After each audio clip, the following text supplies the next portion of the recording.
Radiance Eternity. High-rise apartments in the heart of OMR. See what OG luxury feels like. Iran என்ன மாதிரியான ஒரு தாக்குதலை இஸ்ரேலுக்கு எதிராகவும் அமெரிக்காவுக்கு எதிராகவும் செஞ்சுக்கிட்டு இருக்காங்க? இந்த போர் தொடங்கும் போது இவங்க அமெரிக்க தரப்பும் இஸ்ரேல் தரப்பும் சொன்னது என்ன அப்படின்னா, ஈரானுடைய ஏவுகணை தாக்குதலையும் அதே சமயத்துல அந்த வான்வெளியில விமானம் மற்றும் ஏவுகணை எதிர்ப்பு அமைப்புகளை சுத்தமா அழிச்சு ஒழிக்கிறது அப்படிங்கிறது தான் அவங்களுடைய உத்தியா இருந்தது. அப்போ இதை மூடப்பட்டிருக்கிற அந்த ஸ்டேட் ஆஃப் ஹார்மஸை வந்து திறப்போம் அப்படின்னு சொல்லி அமெரிக்க தரப்பு சொன்னாங்க. ஆனா அதுக்கு ஒரு பதிலடியா என்ன நடந்திருக்கு அப்படின்னா, சமீபத்துல ஒரு அமெரிக்காவுடைய அந்த எண்ணெய் கப்பல் வந்து தாக்கப்பட்டிருக்கு. இந்த ஐஆர்ஜிசி இப்போ சீட்ரானை பயன்படுத்தி தாக்குனது மூலமா என்ன சொல்ல வராங்கன்னா, எங்களுடைய அந்த நேவி வந்து முழுக்க முழுக்க செயலிழக்கப்படலை, எந்த ஒரு கப்பல் போனாலும் எங்களால தாக்கி அழிக்க முடியும், அதுக்கான அந்த ஆயுதங்கள் இன்னும் எங்கிட்ட இருக்குது. துருக்கியில இருக்கக்கூடிய அந்த இர்சிலிக் நேட்டோ பேஸ் மேலையும் ஈரானுடைய அந்த ஏவுகணையை வந்து ஏவப்பட்டதாகவும் அது தடுத்து நிறுத்தப்பட்டதாகவும் சொல்றாங்க. இது மூலமா என்ன சொல்ல வராங்க அப்படின்னா, அதாவது அமெரிக்க ஹெர்முஸ் நீரிணையை வந்து எங்களுடைய கட்டுப்பாட்டில இருந்து யாராலையும் தள்ளி, அதாவது எங்களை மீறி யாரும் இங்கிருந்து எந்த சரக்கு கப்பலையும் கொண்டு போக முடியாது அப்படின்றதுதான் இந்த மொத்த சம்பவங்களும் காட்டுறதை நம்ம போறோம்.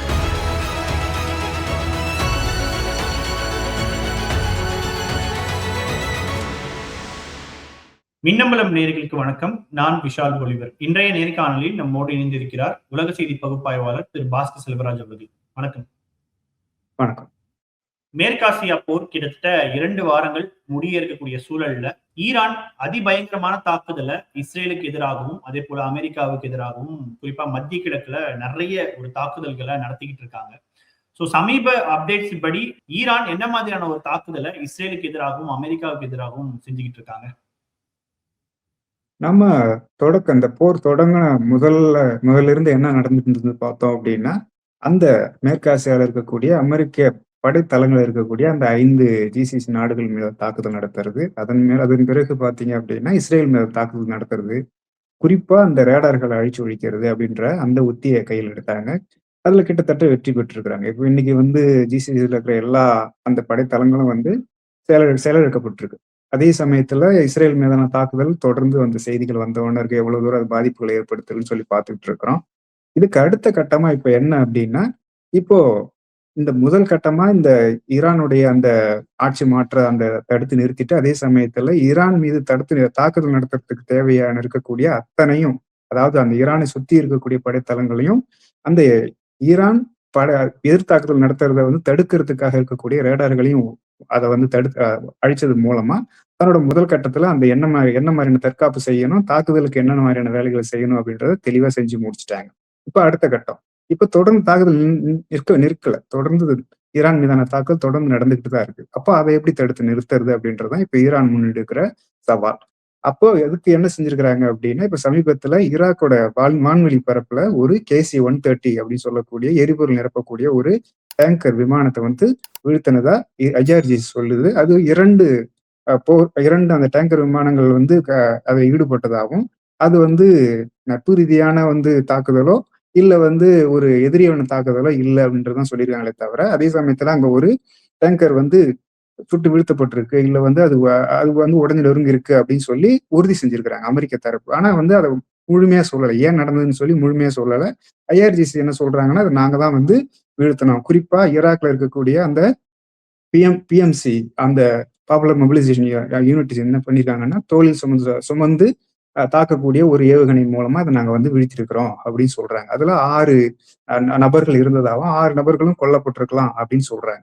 அப்ப இதன் மூலமா ஈராக் என்ன சொல்ல வராங்க அப்படின்னா, இப்போ எங்க இருந்து தாக்குதல் நடக்குது அப்படின்னா, ஒண்ணு ஜோர்டான்ல இருந்தும், இன்னொன்னு அங்க இஸ்ரேலுடைய அந்த படைத்தளங்கள்ல இருந்தா பறந்து வந்து இங்க குண்டு வீசுறது நடந்துகிட்டு இருக்கு. அப்போ இந்த குண்டு வீசுறதுக்கு முக்கியமான விஷயம் என்னன்னா, இங்க 2 இப்ப ஏற்கனவே அவன் பேசணும், ஈரான் வந்து தன்னுடைய அருகில் இருக்கக்கூடிய அந்த படைத்தளங்கள் மூலமா தாக்குதல் அனுமதிக்கும் பொழுது எவ்வளவு தூரம், அதாவது வேகமா இவங்களால வந்து அதிகமான தாக்குதலை செய்ய முடியும் அப்படின்னு சொல்லி பார்த்தோம். அப்ப அதனால அதை தடுக்கிறதுக்காக தான் என்ன பண்ணிருக்காங்கன்னா, சுற்றி இருக்கக்கூடிய எல்லா விமான அந்த படைத்தளங்களையும் வந்து தாக்குனாங்க. அதன் மூலமா அந்த படைத்தளங்களை பயன்படுத்தி இந்த ஈரானை தாக்குறது அப்படின்றத தடுத்து நிறுத்திருக்காங்க. அதன் மூலமா தன் மீது தாக்குதல் நடத்தினா கிட்டத்தட்ட வந்து ஒரு 2000 கிலோமீட்டர் நீங்க வந்து பறந்து வந்து தாக்கணும் அப்படின்ற ஒரு சூழலை ஏற்படுத்தினாங்க முதல்ல. இப்ப 2வது என்ன பண்றாங்க அப்படின்னா, அந்த 2000 கிலோமீட்டர்ல இருந்து தாக்குதல் நடத்தணும் அப்படின்னா, இடையில நீங்க வந்து ரீஃபியூல் பண்ணி தான் ஆகணும். தொடர்ந்து ஒரு ஒரு விமானம் இங்கிருந்து 2000 கிலோமீட்டருக்கு அப்பால் பறந்து வந்து குண்டு வீசி திருப்பி போகும் அப்படின்னா, போதுமான அந்த எரிபொருள் இருக்காது. அப்ப இந்த எரிபொருள் நிரப்புறதுக்கான அந்த டேங்கர் விமானங்கள் தான் இந்த KC-130. அத சுட்டு வீழ்த்துறது மூலமா என்ன பண்ணியிருக்காங்க அப்படின்னா, மேல அத சிக்கலாக்குறாங்க. எவ்வளவு தூரம் இவங்க மேல தாக்குதல் நடத்த முடியும் அப்படின்றது குறைக்க முயற்சி செய்றாங்க. அப்போ ஈராக் பகுதியிலயும், சிரியா பகுதியில தான் இந்த ஒன் KC-130 அந்த எரிபொருள் நிரப்பக்கூடிய விமானங்கள் நின்னுட்டு இருந்தது. அத வந்து சுட்டி வீழ்த்துனது மூலமா இவங்க என்ன பண்ணியிருக்காங்க அப்படின்னா, அந்த தாக்குதல இன்னும் கடினமாக்குனதா மாத்திருக்கிறாங்க. தன் மீதான தாக்குதல குறைக்கிறதுக்கான ஒரு உத்தியா அத நம்ம பார்க்கலாம். இன்னொரு விதமா இத பார்க்கலாம். என்ன அப்படின்னா, இந்த போர் தொடங்கும்போது இவங்க அமெரிக்க தரப்பும், இஸ்ரேல் தரப்பும் சொன்னது என்ன அப்படின்னா, இவங்க ஈரானுடைய அந்த தாக்குதல், அதாவது ஏவுகணை தாக்குதலையும், அதே சமயத்துல அந்த வான்வெளியில இவங்க இந்த விமானம் மற்றும் ஏவுகணை எதிர்ப்பு அமைப்புகள சுத்தமா அழிச்சு ஒழிக்கிறது அப்படிங்கிறது தான் அவங்களுடைய உத்தியா இருந்தது. அப்போ இத செய்ய முடியுமா? முடியாதா? அப்படின்றது ஒரு கேள்விக்குறியா இருந்தது. ஏன்னா முதல்ல நடந்த அந்த 12 நாள் தாக்குதல் போல பார்த்தீங்க அப்படின்னா, மொத்த அந்த விமான எதிர்ப்பு கட்டமைப்புகளும் செயலிழக்கப்பட்டுருச்சு. ஆனா இந்த முறையில என்ன நடந்திருக்கு அப்படின்னா, இப்ப இந்த 2 வாரத்துக்கு பிறகும் இப்படியான ஒரு தாக்குதல் நடந்தது எத காட்டுது அப்படின்னா, இன்னும் ஈரானுடைய அந்த வான்வெளி, அதாவது விமான எதிர்ப்பு அந்த கட்டமைப்புகள் இன்னும் இருக்கு. அதுக்கான வலிமையோட ஈரான் இருக்குது அப்படி சொல்லி நம்ம புரிஞ்சுக்கலாம். முதல் விஷயம். அடுத்தது இன்னும் இந்த ஈரான் மீது தாக்கக்கூடிய இன்னும் ஒரு அ கட்டமைப்பு என்ன அப்படின்னா, விமானநாயகி கப்பல். அப்ப ஏற்கனவே 2 விமானநாயகி கப்பல் அங்க நின்னுட்டு இருந்தது. இப்ப ஃபோர்டு, உலகத்திலேயே மிகப்பெரிய விமானநாயகி கப்பல்னு சொல்லக்கூடிய அந்த ஃபோர்டு விமானநாயகி கப்பலும் வந்திருக்கு அந்த பக்கத்துல. அப்ப அதுல இருந்தும் அந்த போர் விமானங்கள் பறந்து சென்று அந்த ஈரானை தாக்குறது அப்படின்றது தான் நடந்துகிட்டு இருந்தது. இப்ப சமீபத்துல இன்னொரு செய்தி என்ன வந்திருக்கு அப்படின்னா, அந்த போர் கப்பல், அதான் USS ஆப்ரஹாம் அந்த லிங்கன், அந்த விமானநாயகி கப்பல் வந்து ஈராக்குக்கு அருகில் இருந்து அங்கிருந்த போர் விமானங்கள் மூலமா தாக்குதல் நடத்துனதா சொன்னாங்க. இப்ப என்ன பண்ணியிருக்காங்க அப்படின்னா, அந்த IRGC-யை சேர்ந்த அந்த அந்த சிறிய ரக அந்த படகுகள் வழியா பக்கத்துல சேர்ந்து தாக்க முயற்சி செஞ்சதாகவும், அத வந்து முதல்ல வந்து அந்த போர்க்கப்பல்ல இருந்து சுட்டு வீழ்த்த முயற்சி செஞ்சதாகவும், அது தோல்வி அடைஞ்சதுக்கு பிறகு அங்கிருந்த ஹெலிகாப்டர்கள் வந்து பறந்து சென்று அந்த அவங்கள வந்து தாக்கி அழிச்சதாகவும் சொல்றாங்க. அதோட நிலைமை என்ன? தாக்குனதா சொல்றாங்க. ஆனா அது இதுக்கப்புறம் என்ன நடந்ததுன்றது தெரியல. IRGC என்ன சொல்லுது அப்படின்னா, நாங்க அந்த ஆப்ரஹாம் லிங்கன நாங்க வந்து தாக்குனோம். எங்களுடைய ஏவுகணை வந்து தாக்குச்சு அப்படின்னு சொல்றாங்க. அதுவும் அதுல ஒரு முழுமையான தெளிவான ஒரு விஷயம் இல்ல. இவங்களால தாக்கப்பட்டதா இல்லையா அப்படின்றது. ஆனா இது எத சொல்லுது அப்படின்னா, ஏற்கனவே இந்த மாதிரியான ஒரு தாக்குதல் முயற்சி செய்யும்பொழுது, இங்க ஈரானுக்கு அருகில் ஒரு 350 கிலோமீட்டர்ல இருந்து அங்க 1000 கிலோமீட்டர் தள்ளி போனதா தான் செய்தி வந்தது. அதன் பிறகு இப்ப தாக்குதல் நடந்திருக்கிறது என்ன காட்டுதுன்னா, ஒண்ணு அந்த ஆப்ரஹாம் லிங்கன் வந்து ஈரானுக்கு அருகில் வந்திருக்கலாம். இல்ல அந்த 1000 கிலோமீட்டருக்கு இவங்க தள்ளி இருக்கிற அந்த அந்த அந்த விமானநாயகி கப்பல வந்து கண்டறிஞ்சு ஒரு அது தாக்குதல் அதன் மீது தாக்குதல் தொடுத்தது மூலமா இன்னும் தள்ளி போக வைக்கிறதுக்கு முயற்சி செஞ்சிருக்கிறதா நம்ம புரிஞ்சுக்கலாம். அப்போ முதல்ல வந்து அங்கிருந்து பறந்து வந்து, அதாவது ஈரான், ஜோர்டான் மற்றும் இஸ்ரேல்ல இருந்து பறந்து வந்து குண்டு வீசுறத தடுக்கிறதுக்கான ஒரு முயற்சி அந்த டேங்கர் போர் விமானத்தை சுட்டு வீழ்த்தம் நம்ம பார்த்தோம். 2வது என்னன்னா, இப்போ இந்த போர் கப்பல்கள் வழியா வந்து ஈரான் மீது தாக்குறதையும் இந்த தாக்குதல் மூலமா குறைச்சிருக்கிறாங்க அப்படின்னு சொல்லி நம்ம ஒரு முடிவுக்கு வரலாம். 2வது அதுக்கு அதுக்கு பிறகு என்ன அப்படின்னா, இது மட்டும் இல்ல. இப்போ அந்த கடல் பரப்பு, இப்போ வான் பரப்பு தான் தொடர்ந்து தாக்குதல் சார்ந்த விஷயங்களா இருந்துகிட்டு இருந்தது. இப்ப அடுத்தது எல்லாருடைய கவனம் எங்க வந்திருக்கு அப்படின்னா, அந்த அந்த ஸ்ட்ரெய்ட் ஆஃப் ஹார்மஸ் எப்படி திறக்கிறது அப்படின்றது தான் இன்னைக்கு எல்லாரும் முன்னாடி இருக்கிற கேள்வி. திறக்க முடியுமா? முடியாதா? அமெரிக்காவால செய்ய முடியுமா? முடியாதா? அப்படின்றது தான் இப்ப இருக்கிற எல்லாரும் முன்னாடி இருக்கிற கேள்வி.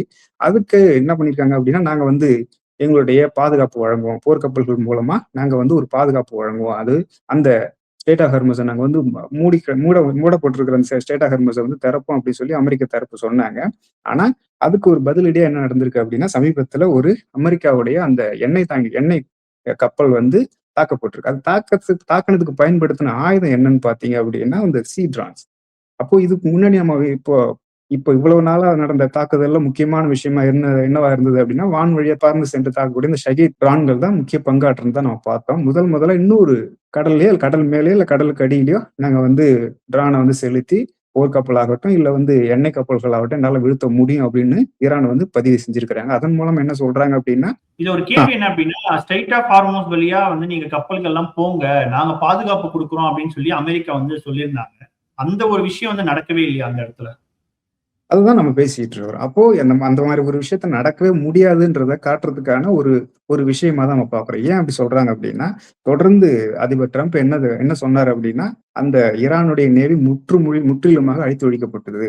நாம 30லிருந்து 40 போர்க்கப்பல்கள நாங்க வந்து இதுவரைக்கும் அழிச்சிருக்கிறோம். இது மிகப்பெரிய வெற்றியா வந்து ட்ரம்ப் சொல்றாரு. அப்ப அதன் மூலமா என்ன அப்டின்னா, அவங்களுடைய நேவி வந்து செயலிழக்கப்பட்டுடுச்சு.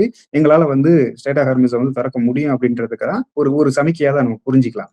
இப்போ இந்த ஐஆர்ஜிசி இப்போ சி ட்ரான பயன்படுத்தி அத அத தாக்குனது மூலமா என்ன சொல்ல வராங்கன்னா, எங்களுடைய அந்த நேவி வந்து முழுக்க முழுக்க செயலிழக்கப்படல. எந்த ஒரு கப்பல் போனாலும் எங்களால தாக்கி அழிக்க முடியும். அதுக்கான அந்த ஆயுதங்கள் இன்னும் என்கிட்ட இருக்குது. நீங்க இதுவரைக்கும் பார்க்காத ஆயுதங்களும் எங்கள்ட்ட இருக்குது அப்படின்றத காட்டக்கூடிய ஒரு விஷயமா இருக்கு. அதன் மூலமா என்ன சொல்றாங்கன்னா, இன்னமும் எங்களுடைய அந்த ஸ்டேட் ஆஃப் ஹார்மஸ் வந்து எங்களுடைய கட்டுப்பாட்டுல தான் இருக்குது. எங்களுடைய கடற்படையில கட்டுப்பாட்டுல தான் இருக்கு. மீறி போனீங்கன்னா நிச்சயமா தாக்குதல் நடத்துவோம். அப்படின்றது தான் இந்த தாக்குதல்ல இருக்கக்கூடிய முக்கியமான விஷயம். அதே மாரி ஏற்கனவே நாங்க வந்து இங்க போகக்கூடிய அந்த எண்ணெய் கப்பல்களும், சரக்கு கப்பலுக்கும் நாங்க பாதுகாப்பு வழங்குவோம்னு சொன்னாலுமே, அந்த அமெரிக்காவுடைய அந்த பென்டகன் என்ன சொல்லுது அப்படின்னா, போதுமான அந்த சூழல் வந்து எங்களுக்கு சாதகமா இல்ல. எங்களால வழங்க முடியாதுன்னு சொல்லி கை விரிச்சதையும் பார்த்திருக்கிறோம். அப்போ அவங்களால செய்ய முடியல. அந்த நீரிணைய வந்து திறக்க முடியாது அப்படின்றத கிட்டத்தட்ட ஒத்துக்கிட்டு இருக்கிறாங்க அப்படின்னு சொல்லி தான் நம்ம புரிஞ்சுக்கணும். அதன் பிறகு இன்னொரு முக்கியமான விஷயம் நடந்திருக்கு. என்ன நடந்திருக்கு அப்படின்னா, இந்த ஈராக் பகுதியில நேட்டோ படைகள் வந்து நிலை கொண்டிருக்கிறது எல்லாருக்கும் தெரியும். அங்க பிரான்ஸுடைய அந்த ராணுவ வீரர்கள் அங்க இருக்கிறாங்க. அப்ப சமீபத்துல என்ன பிரான்ஸ் அதிபர் அறிவிச்சாரு அப்படின்னா, இந்த போர்ல நாங்க நேரடியா பங்கேற்கல. அதே சமயத்துல அந்த நாட்டு அதாவது மேற்காசிய நாடுகளுக்கு நாங்க பாதுகாப்பு வழங்குவோம்னு சொல்லி அவங்களுடைய போர்க்கப்பல அந்த பகுதிக்கு அனுப்பிச்சாரு. அதுக்கான வினையாற்றலா என்ன நடந்திருக்கு அப்படின்னா, பிஎம்இ வந்து அங்க இருக்கக்கூடிய அந்த பிரான்ஸ் அந்த வீரர்கள் மீது தாக்குதல் நடத்தினதுல ஒருவர் கொல்லப்பட்டதாகவும், 6 வீரர்கள் வந்து காயமடைஞ்சிருக்கதாகவும் சொல்றாங்க. இன்னொரு விஷயம் நடந்திருக்கு. என்ன அப்படின்னா, துருக்கியில இருக்கக்கூடிய அந்த இர்சிலிக் நேட்டோ பேஸ் மேலயும் ஈரானுடைய அந்த ஏவுகணைய வந்து ஏவப்பட்டதாகவும், அது தடுத்து நிறுத்தப்பட்டதாகவும் சொல்றாங்க. இது மூலமா என்ன சொல்ல வராங்க அப்படின்னா, எங்க அதாவது அமெரிக்க தாக்குதலுக்கு நீங்க நேரடியா வந்து உதவி செய்யலனாலும், மறைமுகமாவோ, இல்ல அமெரிக்காவுடைய தாக்குதலுக்கு பயன்படும் விதமாவோ எது நடந்தாலும் சரிதான், நாங்க அத தாக்குவோம்.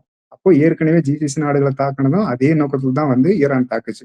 இப்போ நேட்டோ அமைப்பை சேர்ந்த பிரான்ஸ் அந்த வீரர்களாகட்டும், இல்ல துருக்கியில இருக்கக்கூடிய நேட்டோவுடைய அந்த படைத்தளமாகட்டும், எதுவா இருந்தாலும் நாங்களால தாக்குவோம். அதுக்கு எந்த ஒரு எங்களுக்கு ஒரு எல்லை வச்சிருக்க மாட்டோம் அப்படின்னு சொல்லி தான் இத காட்டக்கூடிய ஒரு விதமா இருக்கு. அப்ப என்னன்னா, ஈரான் வந்து எல்லா நாட்டையும் அது நேட்டோ அமைப்பா இருந்தாலும் உலகத்துல மிகப்பெரிய ஒரு ராணுவ வலிமையா இருக்கக்கூடிய ஒரு அமைப்புன்னா, அது நேட்டோ அமைப்புன்னு தான் எல்லாரும் சொல்லுவாங்க. அதுவானாலும் சரிதான். இல்ல அருகில் இருக்கக்கூடிய நட்பு அதாவது இஸ்லாமிய நாடுகளா இருந்தாலும் சரிதான். யாரா இருந்தாலும் சரிதான். எங்களுக்கு எதிரான நடவடிக்கையோ, இல்ல நடவடிக்கைக்கு ஆதரவா யார் இருந்தாலும் தாக்கும் அப்படின்னு சொல்லி, ஒரு எல்லையே இல்லாம எல்லாரும் எதிர்த்து நிக்கிறதுக்கு நான் தயாரா ஆயிட்டேன் அப்படின்னு சொல்லி ஒரு அறிவிக்கக்கூடிய ஒரு விஷயமாவே நம்ம புரிஞ்சுக்கலாம். அப்போ இதன் மூலமா என்ன நம்ம புரிஞ்சுக்கிறோம் அப்படின்னா, இப்ப இந்த இந்த அந்த போர்ல முக்கியமான விஷயமா இருந்தத, அப்போ இவங்களுடைய தாக்குதல வந்து தடுத்து நிறுத்துறது, தாக்குதல் இவங்க இவங்க மேல விழக்கூடிய அந்த அதாவது போர் விமான தாக்குதல கிட்டத்தட்ட முடிஞ்ச அளவுக்கு தடுத்து நிறுத்துறது அப்படின்றதுல கிட்டத்தட்ட வெற்றி பெற்றிருக்கிறாங்க. அதை இன்னும் விரிவுபடுத்திட்டு இருக்கிறாங்க. மேலும் மேலும் அந்த தாக்குதல வந்து கடினமாக்கிட்டு இருக்கிறாங்க. அவங்களுக்கு உதவி செய்யக்கூடிய அத்தனை நாடுகளையும் தள்ளி வைக்க சொல்றாங்க. இல்ல வந்து தாக்குறது மூலமா நீங்க வந்து இதுல பங்கேற்க கூடாதுன்னு சொல்லி கட்டாயத்துக்கு உள்ளாக்குறாங்கன்னு சொல்லி நம்ம இதன் மூலமா புரிஞ்சுக்கலாம். அது மட்டும் இல்ல இந்த ஹெர்முஸ் நீரிணைய வந்து எங்களுடைய கட்டுப்பாட்டுல இருந்து யாராலையும் அதாவது எங்கள மீறி யாரும் இங்கிருந்து எந்த சரக்கு கப்பலையும் கொண்டு போக முடியாது அப்படின்றதுதான் இந்த மொத்த சம்பவங்களும் காட்டுறத நம்ம புரிஞ்சுக்கிறோம். அப்ப இந்த தாக்குதல வந்து ஈரான் வந்து இன்னும் உக்கிரமாக்கி இருக்காங்கன்னு நம்ம எடுத்துக்கலாமா? இப்ப நீங்க சொல்றத வச்சு பார்க்கும்போது. இது உக்கிரமாக்குறதா எடுத்துக்கிறதா? இல்ல வந்து இந்த போருடைய போக்க எப்படி இந்த போருடைய போக்குல தேவையான விஷயங்கள படிப்படியா செய்றாங்களா? அப்படின்னு சொல்லி நம்ம பார்க்கணும். அததான் நம்ம வந்து இப்ப ஆரம்பத்துல இருந்தே பேசிக்கிட்டு இருக்கிறோம். இப்ப முதல் கட்ட அந்த தாக்குதல்ல வந்து அதாவது தற்காத்துக் கொள்வது, அதாவது இந்த மாதிரியான ஆட்சி மாற்றத்தை ஏற்படாம தற்காத்துக் கொள்வது, அந்த நாட்டுக்குள்ளார எந்த ஒரு சட்ட ஒழுங்கும் குலையாம பார்த்துக் கொள்வது அப்படின்ற 2 விஷயம் தான் அவங்க முன்னாடி இருந்தது. அந்த விஷயத்துல அவங்க வந்து முதல்ல அத வந்து செஞ்சு முடிச்சதுக்கு பிறகு இதுக்கு தொடர்ந்து தன் மீது நடக்கக்கூடிய தாக்குதல மேலும் குறைக்கணும். அப்ப எதிர் தாக்குதல். தன் மீதான தாக்குதல குறைக்கிறது. அது ஒரு விஷயம். அதே சமயத்துல தாக்குறவங்களுக்கு எதிரான தாக்குதல தொடர்ந்து செய்யறது அப்படின்றது 2வது விஷயம். அததான் இங்க வந்து விரிவுபடுத்துறாங்க. அப்போ இந்த போர் விமானங்கள வந்து சுட்டு வீழ்த்துறதாகட்டும், இல்ல வந்து இந்த மாதிரி அ கட கட கடற்படை கடல்ல இருக்கக்கூடிய அந்த விமானம் தாங்கி கப்பல்கள வந்து சுட்டு வீழ்த்துறதாகட்டும், அதோட நோக்கம் என்னன்னா, தன் மீதான தாக்குதல்கள குறைக்கிறது அப்படின்றது தான் அதுல இருக்கக்கூடிய விஷயம். அதாவது 2வது கட்டத்துக்கு நகர்ந்திருக்கிறாங்க. அப்ப சுத்தி இருக்கக்கூடிய அந்த தாக்குதலுக்கு வாய்ப்புள்ள எல்லா பகுதிகளும் முடிஞ்சிடுச்சு. இப்போ தன் மீது தள்ளி இருக்கக்கூடிய அடுத்த கட்டத்துல இருக்கக்கூடிய அந்த தாக்கக்கூடிய இலக்குகளையும் வந்து அ தாக்க முடியாத அளவுக்கு மாத்துறதுக்கு முயற்சி செய்றாங்க அப்படி சொல்லி தான் நம்ம புரிஞ்சுக்கணுமே தவிர, இத வந்து தொடர்ந்து விரிவாக்குறாங்க, இல்ல வந்து உக்கிரமா செய்றாங்க அப்படின்னு சொல்லி நம்ம புரிஞ்சுக்க தேவையில்ல. அதே போல இந்த போர் வந்து கிட்டத்தட்ட 2 வாரங்கள் முடியக்கூடிய சூழல்ல, இந்த போர் அப்படின்றது எதை நோக்கி போகுது அப்படின்றத ஓரளவுக்கு நம்மளால கணிக்க முடியுதா? ஏன்னா, அமெரிக்காவ பொறுத்தவரைக்கும் ட்ரம்ப் அவர்கள் என்ன சொல்றாருன்னா, இந்த போர்ல நாங்க ஜெயிச்சுட்டோம். இன்னும் கொஞ்ச நாள்ல இந்த போர வந்து நாங்க முடிவுக்கு கொண்டு வருவோம் அப்படின்னு சொல்லி ஒரு பக்கம் சொல்றாங்க. ஆனா அதே அமெரிக்காவுக்குள்ள வந்து ஒரு முக்கியமான ஒரு டிஸ்கஷனுக்குள்ள இந்த போர் எதை நோக்கி போகுது அப்படின்றத உங்களால சொல்ல முடியுமா அப்படின்னு சொல்லி கேட்டப்போ, அமெரிக்காவினுடைய அரசு தரப்புல இருந்து ஒரு தெளிவான நோக்கம் இல்லை அப்படின்னு சொல்லி ஒரு முக்கியமான நபர் வந்து ஊடகங்களுக்கு பேட்டி எல்லாமே வந்து கொடுத்திருந்தாரு. அதே போல இன்னொரு பக்கம் ஈரானை பொறுத்த வரைக்கும் இந்த போர் வந்து முடிவுக்கு கொண்டு வரணும்னா ஒரு 3 நிபந்தனைகள் அப்படின்றத வந்து அவங்க விதிச்சிருந்தாங்க. சோ ஈரானினுடைய நோக்கமும் சரி அல்லது அமெரிக்காவினுடைய நோக்கமும் சரி அவர்கள் சொல்றபடிதான் இது போகுதா அல்லது இந்த போரை வந்து எதை நோக்கி கொண்டுட்டு போறாங்க அவங்க? இந்த போர்ல முதல்ல வெற்றி பெற்றிருக்காங்களா? யார் தோல்வி அடைஞ்சிருக்கிறாங்களா? அப்படின்றத இப்ப பேசு பொருள். இத நீங்க கேட்ட கேள்வியில இருக்கிற மையமா இருக்கிற விஷயம் என்னன்னா, யார் வெற்றி பெறுறாங்க? யார் தோல்வி அடையறாங்க? அப்ப தோல்வி யார் வெற்றி அடைஞ்சுட்டாங்கன்னா, அவங்க வெற்றி அடைஞ்சது மூலமா என்ன இலக்க அடைஞ்சிருக்கிறாங்க? தோல்வி அடைஞ்சது மூலமா எத வந்து இழந்திருக்கிறாங்க அப்படின்னு சொல்லி தான் நம்ம பார்க்கணும். அப்ப போர்ல பொறுத்த அளவுக்கு பார்த்தீங்க அப்படின்னா, நீங்க வெறுமனே எத்தன பேர நம்ம கொன்னோம், இல்ல எத்தன போர் விமானங்கள சுட்டு வீழ்த்தினோம், எவ்வளவு குண்டுகள வீசினோம் அப்படின்றது அங்க முக்கியம் கிடையாது. இது வீசுனது மூலமா உங்களுடைய இலக்க நீங்க அடைஞ்சீங்களா இல்லையா அப்படின்றதுதான் விஷயம். ஏன்னா தொடர்ந்து நம்ம சொல்றது ஒரே விஷயம் தான். போர்ன்றது ரத்தம் சிந்தி செய்யக்கூடிய ஒரு அரசியல். அந்த அரசியலுக்கு ஒரு பொருளாதார காரணம் இல்லாம எதுவும் நடக்க முடியாது. இப்போ இந்த போர் அரசியல்ல இருக்கக்கூடிய அமெரிக்காவுடைய அந்த தாக்குதல் தரப்பு வந்து அமெரிக்க தரப்பு. அவங்களுடைய நோக்கம் என்னன்னா, அங்க இருக்கிற இயற்கை வளங்கள கைப்பற்றுறது அப்படின்றதுதான். அதனுடைய அவங்க பயன்படுத்தின உத்தி தான் அந்த ஆட்சி மாற்றம். அதுக்கு முக்கிய தலைவர்கள கொல்றது, அங்க இருக்கிற ஒழுங்க வந்து உருக்குலைக்கிறது அப்படின்றது தான் அவங்க எடுத்துக்கிட்ட உத்தி. அதுல கிட்டத்தட்ட தோல்வி அடைஞ்சுட்டாங்க. அப்போ முதல் கட்டத்துல தோல்வி அடைஞ்சதுக்கு பிறகு 2வது கட்டம் அப்போ இப்போ தாக்குதல் தரப்பு வந்து வெற்றி அப்படின்னா, தன்னுடைய நோக்கத்துல அவங்க வெற்றி பெற்றா மட்டும் தான் அந்த தாக்குதல் வெற்றி அடைஞ்சதா கருத முடியும். அப்போ தற்காப்பு தரப்பு பொறுத்த அளவுக்கு அந்த எதிரி வந்து தன்னை தாக்கும் பொழுது அவனுடைய அந்த எதிரியுடைய அந்த இலக்க அடைய விடாமல் செய்யறது வெற்றி தான். அந்த வகையில பாத்தீங்கன்னா, ஈரான் வந்து எதிரி தன்னுடைய இலக்க அடைய விடாமல் செஞ்ச வகையில முதல் வெற்றியை அவங்க பதிவு செஞ்சிருக்கிறாங்க. 2வது பாத்தீங்க அப்படின்னா, தொடர்ந்து தாக்குதல் நடத்துறது மூலமா அந்த அந்த அந்த இலக்கை நோக்கி அவங்க நகர்றது அப்படின்றதுதான் அமெரிக்காவுடைய அடுத்த கட்டமா இருந்தது. அதுதான் வந்து குர்திய போராளிகளை உள்ள கொண்டு வர்றது, அந்த ஈரானுடைய ஏற்றுமதிக்கு முக்கியமான ஒரு தளமா இருக்கக்கூடிய அந்த தீவை கைப்பற்றுவது. இப்படி பல முயற்சிகள் அவங்க செஞ்சு பார்த்தாங்க. எல்லா முயற்சியும் வந்து தோற்கடிக்கப்பட்டிருக்கு, இல்ல வந்து கைவிடப்பட்டிருக்கு அப்படின்னு சொல்லி நம்ம பார்க்கிறோம். அதன் மூலமா என்ன அப்படின்னா, இதுக்கு மேலயும் எ அமெரிக்காவால அந்த தன்னுடைய அந்த இலக்க அடைய முடியாது அப்படின்ற ஒரு எல்லைய அவங்க எட்டிட்டாங்க. அப்போ இது வந்து கிட்டத்தட்ட பார்த்தீங்க அப்படின்னா, ஈரானுடைய வெற்றி உறுதியாக்கப்பட்டது. எத வச்சு சொல்றோம் அப்படின்னா, அமெரிக்கா தன்னுடைய இலக்கை அடைய விடாமல் செய்ததன் மூலமா தன்னுடைய வெற்றிய வந்து முதல் வெற்றிய பதிவு செஞ்சிருக்கு அப்படின்னு சொல்லி நம்ம புரிஞ்சுக்கலாம். 1. 2வது என்னன்னா, அடுத்தது இந்த ஈரானுடைய அந்த உத்தி எந்த மாரி அதாவது வழிமுறை என்னவா இருந்ததுன்னா, முதல்ல வந்து தற்காத்துக் கொள்வது. அதன் பிறகு பார்த்தீங்கன்னா, தற்காப்பு தாக்குதல் செய்கிறது. அப்ப 2 முதல்ல தற்காப்பு செய்யறது அத டிஃபென்ஸ், அதன் பிறகு அஃபென்ஸ். அப்போ இப்போ அடுத்த கட்டத்துக்கு என்ன வந்திருக்கிறாங்க அப்படின்னா, இப்ப எதிரியோட நோக்கம் என்ன? இவங்களுடைய அந்த இயற்கை வளங்களை கைப்பற்றுவது, பொருளாதார பலன்களை அடைவது அப்படின்றதுதான் எதிரியோட நோக்கம். அப்போ தாக்குதல் செய்யக்கூடியவங்களோட நோக்கத்தை தடுத்து நிறுத்தினதுக்கு பிறகு, தாக்கவங்கள நம்ம வந்து பலகீனப்படுத்தணும், இல்ல பின்வாங்க வைக்கணும், இல்ல தோற்கடிக்கணும் அப்படின்னா, அவங்களுடைய பொருளாதார கட்டமைப்பை வந்து நீங்க வந்து ஒண்ணும் இல்லாம ஆக்குறது. அவங்களுடைய அந்த பலத்த வந்து செயலிழக்க செஞ்சு அவங்கள வந்து மண்டியிட வைக்கிறது அப்படின்றதுதான் இந்த ஈரானுடைய மொத்த தாக்குதல் இவங்களுடைய அந்த ஸ்ட்ராட்டஜியோட முழு நோக்கமா இருக்க முடியும். அந்த நோக்கத்துல வெற்றி பெற்றிருக்காங்களான்னு சொல்லி பார்த்தோம் அப்படின்னா, அந்த ஹெர்முஸ் நீரிணையை மூடினது மூலமா இன்னைக்கு வந்து உலகம் முழுக்க இருக்கக்கூடிய அந்த பங்கு சந்தை வந்து கிட்டத்தட்ட சரிஞ்சுக்கிட்டு இருக்கிறத நம்ம பார்க்கிறோம். அதே மாதிரி பாத்தீங்கன்னா, இதன் பிறகு பாத்தீங்கன்னா, நீங்க அந்த விலைவாசி உயர்வு அமெரிக்காவில் விலைவாசி உயர்வுன்றது இனிமே அதிகரிக்கிறதுன்றது அது வந்து இனிமே வந்து உறுதி செய்யப்பட்ட ஒரு விஷயம். இனிமே அதுல வந்து எந்த ஒரு மாற்று கருத்து இருக்க முடியாது. அடுத்தது பாத்தீங்கன்னா, எண்ணெயோட விலை வந்து $100 தாண்டிடுச்சு. இன்னைக்கு தாண்டி போயிட்டு இருக்குன்னு பாக்குறோம் நம்ம. உலகத்துல பல்வேறு பகுதிகளில் பாத்தீங்கன்னா, எரிவாயு இல்ல எண்ணெயுடைய அந்த தட்டுப்பாடு ஏற்படுறதையும் பாக்குறோம். இந்தியாவிலையும் பார்த்துக்கிட்டு இருக்கிறோம். அப்ப அதன் மூலமா என்ன செய்ய விரும்புறாங்க? அப்ப ஈரான் வந்து உலக மக்களை எல்லாரையும் தண்டிக்க விரும்புறாங்களா? அப்படின்னு சொல்லி நீங்க கேட்கலாம். அப்படி கிடையாது அது.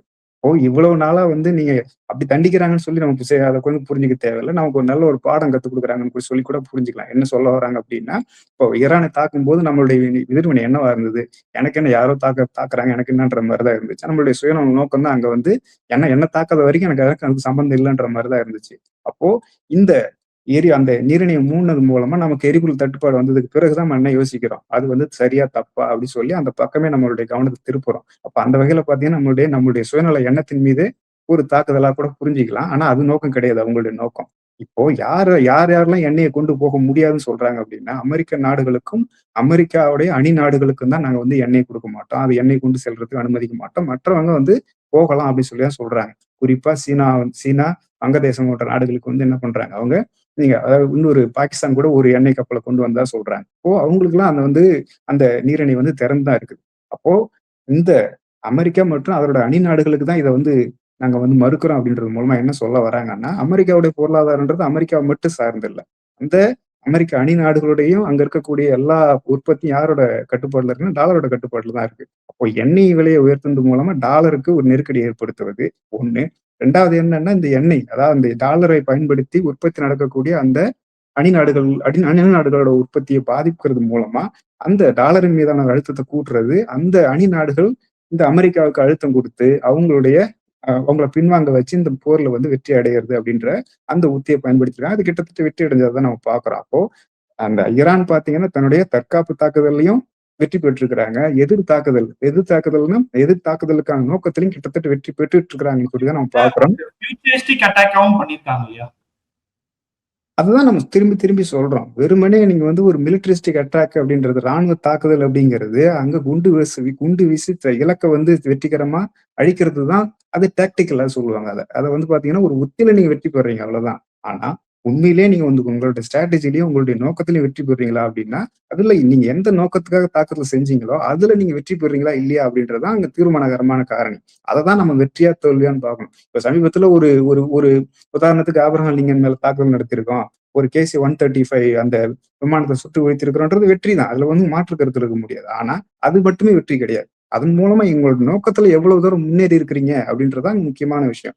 அந்த நோக்கத்துல அதாவது அமெரிக்காவுடைய பொருளாதாரத்த அ அதாவது பலகீனப்படுத்துவது, அதன் மூலமா அவங்கள மண்டியிட வைப்பது அப்படின்ற விஷயத்துல தான் அவங்க என்ன பண்ணியிருக்காங்க, குறிப்பிடத்தக்க அளவுக்கு முன்னேறியிருக்காங்க. அதனால தான் நம்ம என்ன சொல்றோம்னா, இவங்களுடைய ஈரானுடைய எதிர்த்தாக்குதல் கிட்டத்தட்ட வெற்றி அடைஞ்சிருக்கு. 2வது கட்ட அந்த எதிர்த்தாக்குதல் வெற்றி அடைஞ்சிருக்கு அப்படின்னு சொல்லி தான் நம்ம இங்க இருக்கிற அதாவது நாங்க வெற்றி அடைஞ்சிட்டோம்னு சொல்லி அமெரிக்கா பின்வாங்குறதாக நம்ம புரிஞ்சுக்கலாம். இதனுடைய வெளிப்பாடா நம்ம புரிஞ்சுக்கலாம் 1.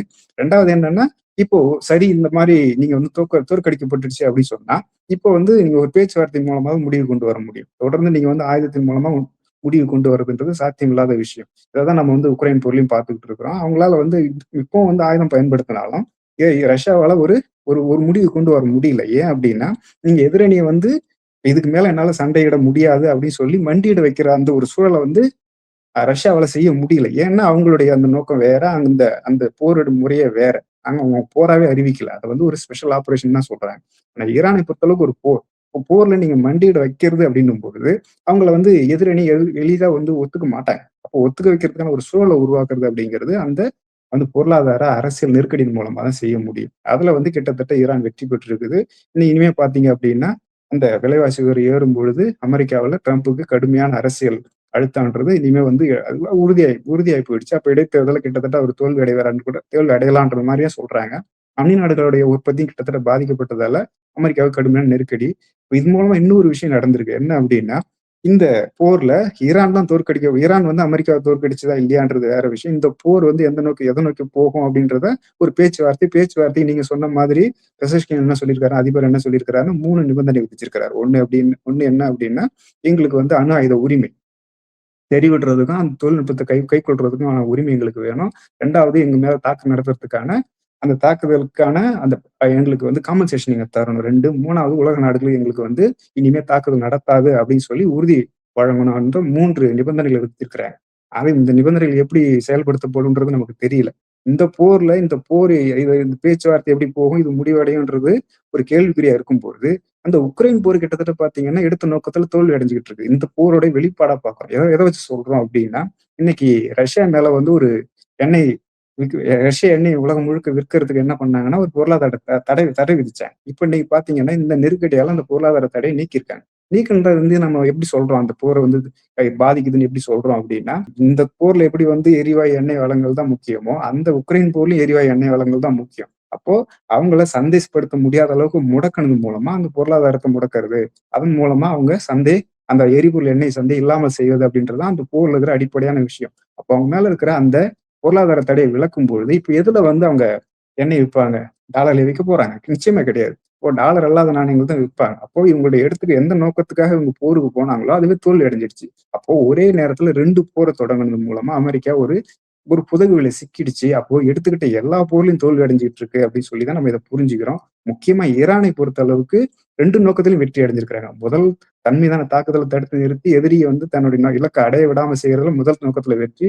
2வது எதிரி பொருளாதார ரீதியா பாதிக்கப்படைய வச்சு அவனை மண்டியிட வைக்கிறது, பேச்சுவார்த்தை கொண்டு வர்றது அப்படின்றதுலயும் வெற்றி பெற்றிருக்கிறாங்க. ஆனா அந்த பேச்சுவார்த்தை எந்த மாதிரியான பேச்சுவார்த்தையா இருக்கும், எந்த மாதிரி நிபந்தனைகளா இருக்கும்னு சொல்லி இப்போ இவர் சொல்றாரு, அதிபர் சொல்றாரு, இதுதான் இறுதியானதா இல்ல எந்த மாதிரி பேச்சு, இதுக்கு பிறகு அமெரிக்கா என்ன மாதிரியான பேச்சுவார்த்தைக்கு வரும் அப்படின்றது நமக்கு தெரியல. அப்படி ஒருவேளை பேச்சுவார்த்தைக்கு வந்தா என்ன மாதிரியான நிபந்தனைகளை இவங்க வைப்பாங்க, இந்த 3 நிபந்தனைகளோட முடிச்சுப்பாங்களா இல்ல மற்ற நிபந்தனைகளும் வைப்பாங்களா? ஒரு உதாரணத்துக்கு சொல்லணும் அப்படின்னா, லெபனான்ல இருந்து நீங்க பின்வாங்கணும், இல்ல பாலஸ்தீனத்துல பாத்தீங்க அப்படின்னா அந்த தாக்குதலுக்கு முன்னாடி இருந்த அந்த நிலைக்கு இஸ்ரேல் ராணுவம் பின்வாங்கணும், எங்க மேல இருக்க எல்லா பொருளாதார தடைகளும் நீக்கப்படணும், எங்க முடக்கப்பட்ட எங்களுடைய சொத்துக்களை எல்லாத்தையும் திருப்பி தரணும்னு சொல்லி நிறைய சொல்றதுக்கான வாய்ப்புகள் இருக்கு. இதெல்லாம் சொல்லுவாங்களா சொல்ல மாட்டாங்களான்னு தெரியல. அதான் நம்ம பொறுத்து தான் பார்க்கணும். நிச்சயமா தொடர்ந்து பேசுவோம். பல்வேறு கேள்விகளுக்கு மிக ஆழமாக பதில் தந்தமைக்கு நன்றி. Radiance Eternity. High-rise apartments in the heart of OMR. See what OG luxury feels like. மின்னம்பலம்.com தமிழின் முதல் மொபைல் பத்திரிகை.